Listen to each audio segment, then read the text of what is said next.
Xahiş edeyim ki məktəbimizdən 4 şahid vermişik. Bir dəqiqə sükutla ayağa qalın. Harada olursunuz olun, məktəbi, müəllimləri, birinci sınıf, ələxüsus birinci sınıf, əlifba öyrədən müəllimləri heç vaxt xatirinizdən çıxartmayın. Oğlanlara da arzum odur ki, yaxşı Azərbaycan xalqına gözəl əskər olsunlar. Erməni xalqının qarşısında dursunlar. Azərbaycan qızlarımızı, analarımızı, bacılarımızı onlara təhvil vermesinlər. Sizə can sağlığı arzu edirəm. Əzinəm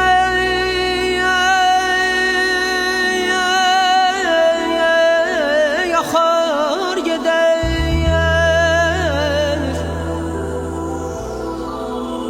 su gələr yaxar gedər bu dünya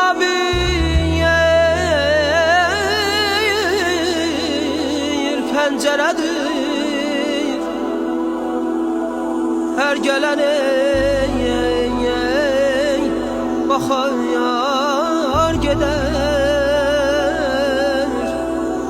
hər gələn baxar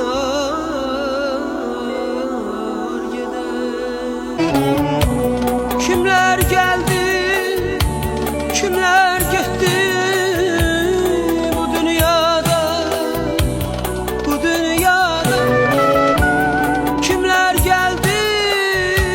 kimler gitti bu dünyada arif olan nakam gitmez bu dünyada